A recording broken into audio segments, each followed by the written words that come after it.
everybody, this is Ogre Boy, and I am going to be joined by not one but two special guests, and we're going to be reviewing the 1988 movie Friday the 13th Part 7, The New Blood.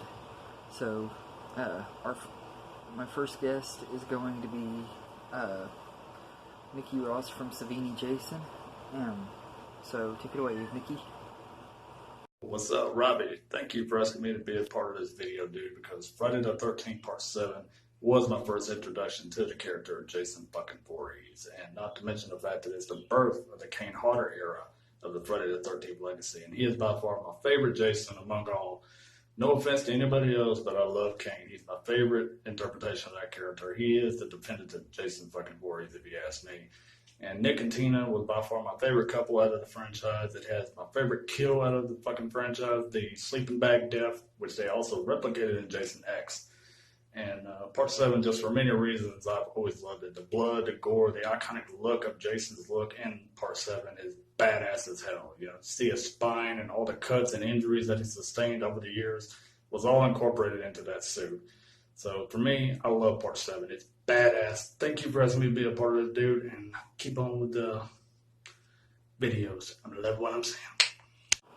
Thank you, Mickey. I really enjoyed having you on my channel and everything, so I'm glad you really like this movie. It's not one of my most favorites, but I'll talk about it more here in a few minutes. Before I get into my part, I'll let my other guest do his part. This is the Big D from Big D's Entertainment and Reviews and Rankings. He has an awesome channel. He does a lot of awesome top 10 lists and movie reviews and stuff, so take it away, Big D. Hey everyone, I'm Joel, aka the Big D of Big D's Entertainment Rankings and Reviews, and today I'm collaborating with Robbie, aka Ogre Boy 1992, on his review of Friday the 13th Part 7, The New Blood from 1988.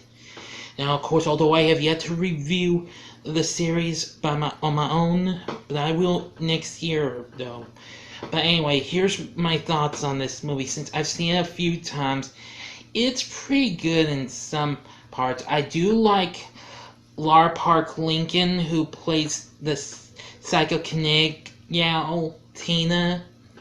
Very good, actually. I read that they were planning to possibly do like a Carrie versus Jason type movie, since they were originally, the studio was originally to team up with the studio that did Nightmare on Elm Street to do that, but however, we wouldn't get that until 2003 with Freddy versus Jason. Anyway, Tina is a great final girl. I mean, she is amazing with her psychokinetic powers, much comparable to Sissy Spacek's telekinetic powers she used in Carrie. Now, I liked Kane Hodder, his first appearance as Jason, which he would do in the next 3 movies after that. I mean, he's probably my favorite Jason of them all. Don't get me wrong, I do like some of the other actors who have played Jason, like the one in the 4th movie, if I'm not mistaken, if I heard from Robbie correctly, that he was from Oklahoma. I didn't know the guy who played Jason number 4 was from Oklahoma, but that was pretty cool. But anyway, Kane Hodder is a pretty good Jason from my point of view. I also really liked seeing Susan Blue playing Tina's mom.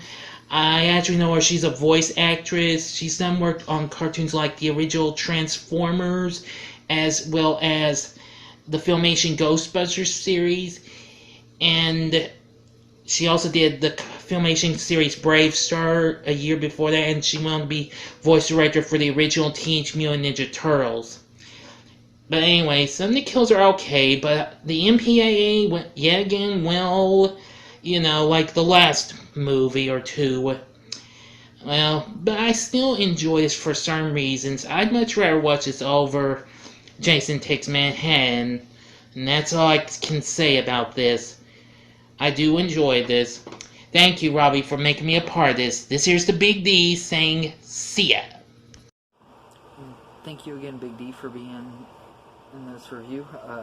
It's nice collabing with you and Mickey and everything. So I'll leave links to their channels in the description box and everything.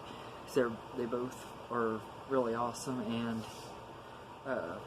everything, so you can check out their channels and everything. So I'm gonna go ahead and get going on my part. The movie was directed by John Carl Buechler. Hopefully I said his last name right. I think he did a decent job directing it and everything.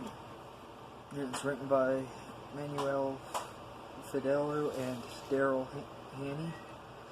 And in this movie, a girl with telekinetic powers who accidentally killed her father many years before.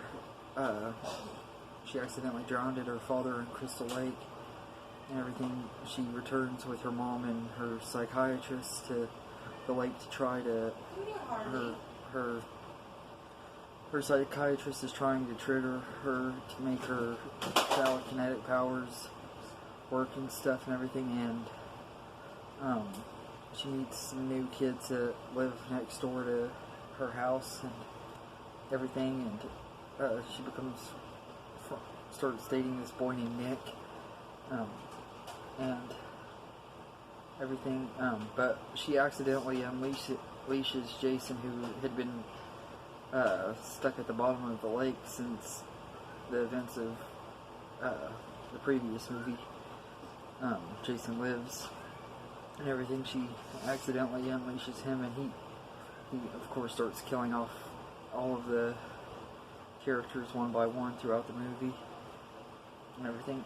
There are a bunch of characters that are just really here to get killed off, so I'm not going to really talk a lot about them, because it's hard to remember which one's which and everything by their names and everything.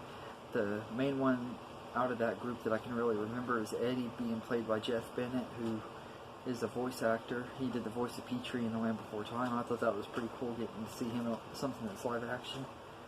But I'm mainly just going to talk about the main cast members that play big parts in this movie. Laura Park Lincoln plays Tina, and I thought she did a decent job as a character. She's not really one of my most favorite characters in the franchise, but I thought she was pretty cool. Her telekinetic powers are pretty cool and everything. She does kind of overact a little bit, but I still think she's alright. Kevin Blair plays Nick, and he's her boyfriend, and he does decent. He fits the role pretty good. Susan Jennifer Sullivan plays Melissa, who's like this really stuck-up girl. She's always trying to cause problems for everybody, and she's really mean to some of the characters in here, and especially Tina and everything. And when she dies, she's one of the characters I was really happy to see die. Jason just hits her in the head with an axe and everything. It wasn't really an original kill for this franchise, but it was still good just getting to see her die, because she was a really annoying character. Then Susan Blue plays Amanda, who's Tina's mom, as Big D mentioned. She was known as a voice actress on Transformers and all those shows that he mentioned. But she did a good job as Tina's mom, Amanda, I think. And then Terry Kaiser, I think, does a good job playing Dr. Cruz, although I really think he's a really terrible character. He's mean and manipulative and just not a very likable character. He's another one that I was glad to see get killed when he finally did die and everything. But I think Terry Kaiser did a good job playing him and everything, although personally I liked him a lot better in Weekend at Bernie's.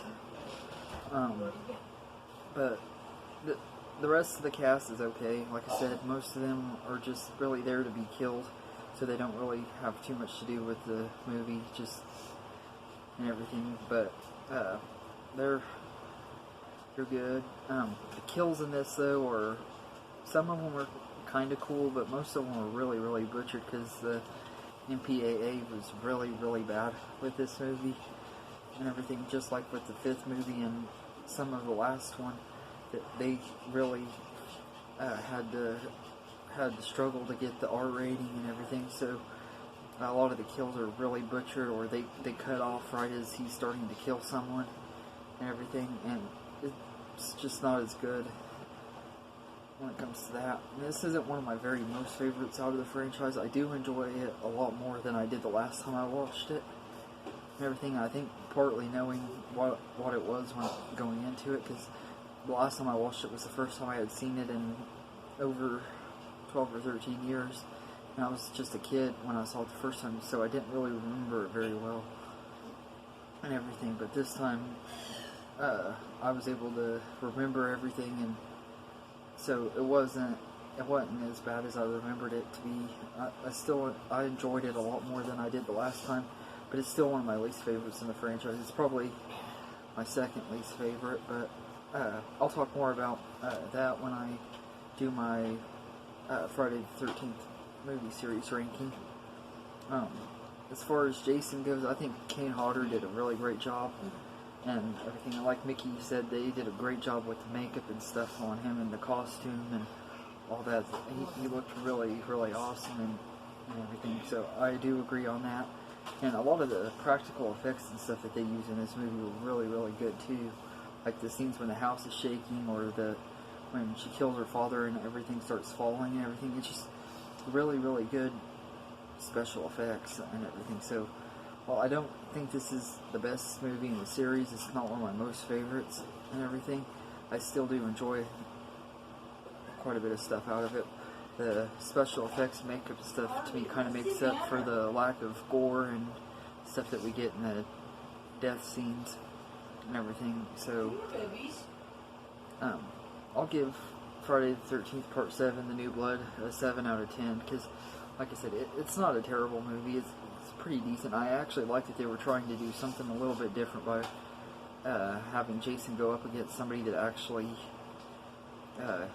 puts up a good fight and everything. So I thought that was kind of cool too and everything. So, but anyway, that's the review for Friday the 13th Part 7, The New Blood. Thank you again to Savini Jason and Big D for doing this and everything. I'm really happy you guys wanted to be part of this review and everything, and I'll have my review for Jason Takes Manhattan sometime either later tonight or tomorrow. I think I'm going to be joined on that with a special guest and everything. I'll just have to wait and see. And thank you all, and be sure to check out Savini Jason and Big D's entertainment reviews and rankings. They're both really good channels and everything, so definitely check them out. They have some really good stuff on there and everything, so check them out and have a good day, everybody.